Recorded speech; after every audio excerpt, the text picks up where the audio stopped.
तो चलिए स्टार्ट करते हैं हमारे 10th क्वेश्चन के साथ। और इसी के साथ हम लोग ने 10 क्वेश्चन कर लिए, बहुत बड़ी बात है। न्यू मेथड था, जल्दी जल्दी हमने सॉल्व कर लिया। नाउ आगे बढ़ते हैं विद क्वेश्चन नंबर 10। तो होप से आपने जल्दी से चैनल को सब्सक्राइब कर दिया होगा, बेल आइकन प्रेस कर लिया होगा। एंड अगर आप हमारी ऑनलाइन क्लासेस ज्वाइन करना चाहते हैं तो आप ज्वाइन कर सकते हैं, जिसकी साइड डिटेल्स वीडियो के एंड में है कि कौन कौन सी क्लासेस मैं लेती हूँ और कि कौन कौन से ग्रेड की क्लासेस देती हूँ। एंड कॉन्टैक्ट भी मौजूद है वहाँ पे। इसी के साथ ईमेल भी मौजूद है, आप वहाँ पर मुझे ईमेल भी कर सकते हैं। नाउ आगे बढ़ते हैं विद क्वेश्चन नंबर 10। तो वही हमें पता है कि हमें क्या करना है, इक्वलिटी के साइड लानी है सारी चीज़ें। तो चलिए करते हैं।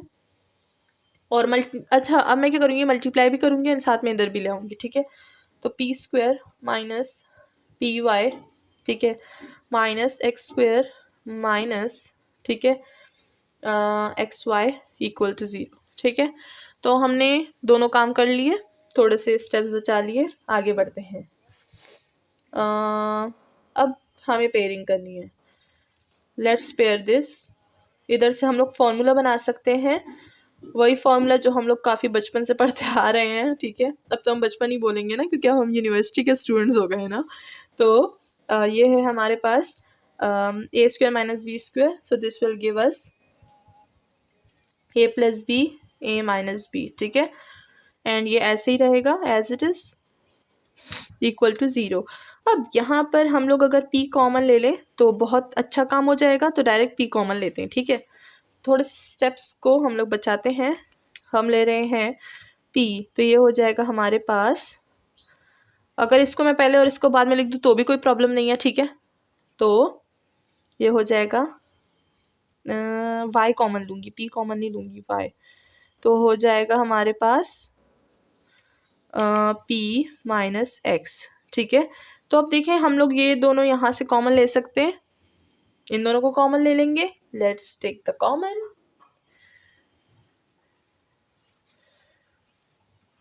ठीक है, तो हम क्या कॉमन ले रहे हैं, p माइनस एक्स।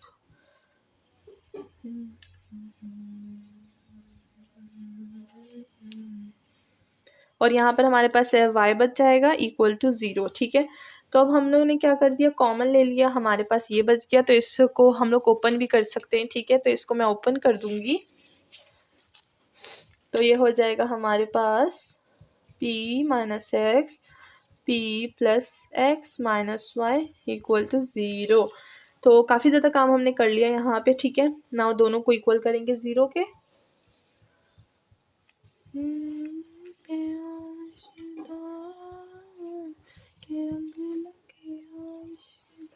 अच्छा, तो मैंने क्या किया, दोनों जो है मैंने इक्वेशंस बना लिए दोनों के। ना वही अगेन हम लोग पुट करेंगे D Y by D of X equal to P, ठीक है। तो D Y by D of x minus X equal to 0 and this will be dy by d of x plus x minus Y equal to 0, ठीक है। अब हमने separate variables कर देना है, तो सेपरेट वेरिएबल्स आई बीच में डाल दे बस, ठीक है। तो सेपरेट करेंगे वेरिएबल्स को। लेट्स सेपरेट, देखते हैं किस तरह से सेपरेट कर सकते हैं इसको।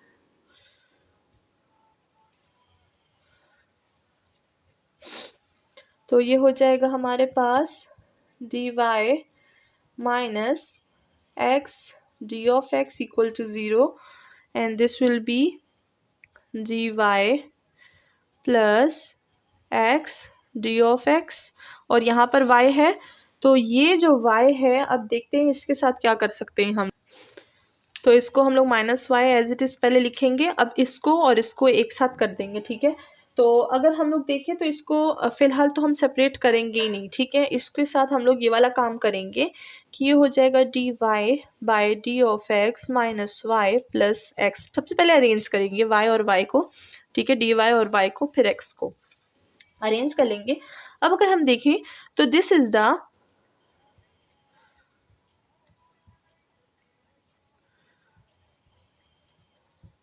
ये क्या है, लीनियर है y में। लीनियर इक्वेशंस हम इससे पीछे एक्सरसाइज में सारे सॉल्व कर चुके हैं and these are the non linear equations, ठीक है। तो अभी हम लोग नॉन लीनियर इक्वेशन 7.10 में काम कर रहे हैं। 7.9 हमने लीनियर इक्वेशन का काम किया जिसमें ऐसी शक्ल हमारे पास आ जाती थी। तो अब हम लोग वही मेथड, वो लीनियर वाला मेथड यहाँ पर अप्लाई करेंगे जिसमें हम लोग बनाते थे फैक्टर, इंटीग्रेटिंग फैक्टर्स, उसके बाद सॉल्व करते थे। तो यहाँ पर भी हम इंटीग्रेटिंग फैक्टर्स बनाएंगे। तो फिलहाल इसको छोड़ते हैं, पहले ये वाला सॉल्व करते हैं, उसके बाद इधर आते हैं, ठीक है। इसका आंसर आ जाएगा तो फिर ये जगह खाली हो जाएगी हमारे लिए। तो यहाँ पर हमारे पास क्या हो जाएगा, y आ जाएगा, इंटीग्रेशन बोथ साइड्स पे करेंगे तो ये हो जाएगा y minus x square divided by 2 and equal to ये हो जाएगा c1, ठीक है। अब 2 को मल्टीप्लाई कर देंगे तो 2y minus x square equal to 2c1 जो कि हमारे पास इक्वल होता है c1 के, ठीक है। तो बस एज इट इज c1 लिख दो। This is our what, this is our equation number 1। तो आंसर नंबर 1 आ गया है। नाउ चलते हैं आंसर नंबर 2 की तरफ, यानी इधर सॉल्व करते हैं। तो ये वाला हटा दूंगी मैं सारा, ठीक है।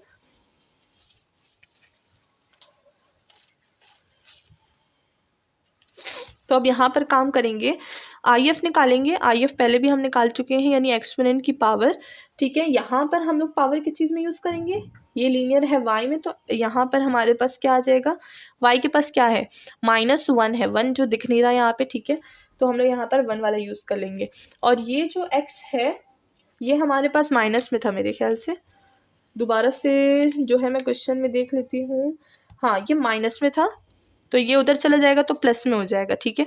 तो इसको मैं डायरेक्ट यहाँ पर लिख देती हूँ, ठीक है। तो ये हमारे पास क्या हो गया, ये क्यू ऑफ एक्स हो गया, ये पी ऑफ एक्स हो गया। तो अब लीनियर की फॉर्म बिल्कुल करेक्ट हो गई है हमारे पास।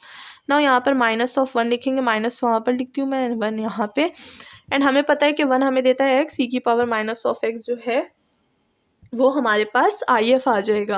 ना IF को हम क्या करते हैं, 2 मेथड थे, मैंने 2 में मेथड करवाए थे, method number 1, method number 2। Method 1 जिसमें हम लोग IF को यूज़ करते हैं मल्टीप्लिकेशन की फॉर्म में यहाँ पर, ठीक है। और दूसरा IF का हम लोग ना पूरा एक अलग से वो जो फॉर्मूला हम बनाते थे उसमें पुट करते थे, ठीक है। तो यहाँ पर मैं सेकेंड मेथड यूज़ करूँगी, ठीक है। तो चलिए let's multiply this, multiply by equation number, इसको मैं बोल दूंगी स्टार, इक्वेशन स्टार। तो IF को मल्टीप्लाई करेंगे विद इक्वेशन नंबर स्टार, ठीक है। मैंने बाय लिख दिया विद इक्वेशन स्टार।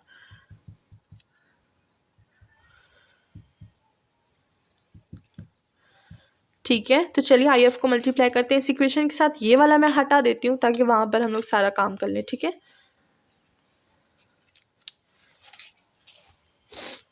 तो चलिए अब यहाँ से काम स्टार्ट कर देते हैं। मल्टीप्लाई करेंगे IF को, IF था e की power -x dy d of x minus e की पावर -x y e की पावर -x विद x, ठीक है। अब यहाँ से हम लोग एक कोई भी डेरिवेटिव का फैक्टर बनाएंगे। यहाँ पर हमारे पास 2 चीज़ें हैं, y है e की पावर -x है। तो अगर हम लोग डेरिवेटिव का फैक्टर बनाएंगे तो वो हम लोग इजीली बना सकते हैं e की power -x with y। Product rule apply करेंगे तो यही आ जाएगा हमारे पास, यहाँ पर ये एज इट इज़ रहेगा, ठीक है।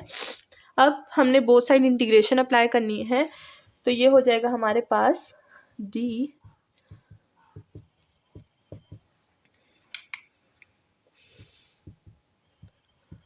तो मैंने बोथ साइड जो है इंटीग्रेशन अप्लाई कर दी। डेरिवेटिव इंटीग्रेशन दुश्मन, यहाँ पर टक्कर हो गई उनकी, कैंसिल हो गया वो, ठीक है। आगे बढ़ते हैं। तो यहाँ पर हमारे पास आ जाएगा e की power -x y equal to, यहाँ का इंटीग्रेशन लेंगे x और e की पावर ऑफ x के साथ। अब हम लोग यहाँ पर कर सकते हैं इंटीग्रेशन बाय पार्ट्स, ठीक है। Integration by parts, integration by parts मैं बहुत दफ़ा करवा चुकी हूँ। और अगर यहाँ पर देखें तो इसको हम लोग ना 1 बोल देंगे, इसको हम लोग 2 बोल देंगे, फंक्शन 1 फंक्शन 2। तो अब मैं बोलूँगी और डायरेक्ट आंसर लिखूँगी, ठीक है। तो फंक्शन 1 इंटीग्रेशन ऑफ फंक्शन 2, ठीक है। तो हमारे पास आ जाएगा हाँ, हमारे पास आ जाएगा -e की पावर -x।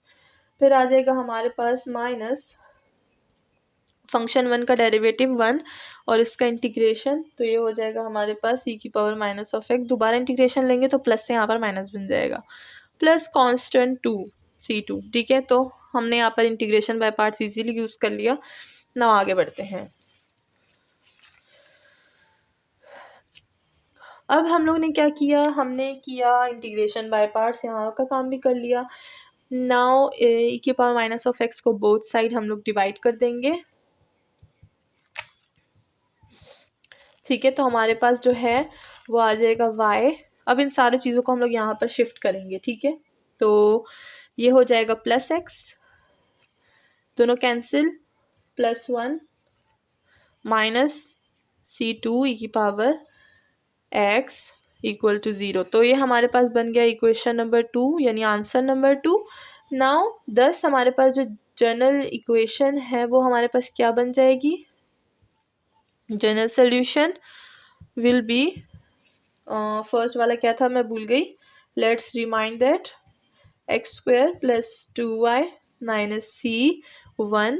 ठीक है, एंड आप c भी लिख सकते हैं जैसे कि मैं शुरू में लिख रही थी। एंड ये हो जाएगा हमारे पास y + x + 1 - c2 e की power x equal to 0।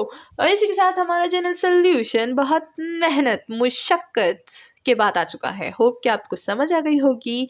And इसकी इंटीग्रेशन में प्लीज़ कंफ्यूज मत होइएगा, बहुत सिंपल इंटीग्रेशन है, बहुत दफ़ा मैं करवा चुकी हूँ, इसीलिए मैंने अभी सिर्फ बोल बोल के बता दिया। ठीक है, तो चलिए इसी के साथ हमारा क्वेश्चन नंबर 10 जो है वो सॉल्व हो गया। नाउ नेक्स्ट चलते हैं विथ क्वेश्चन नंबर 11।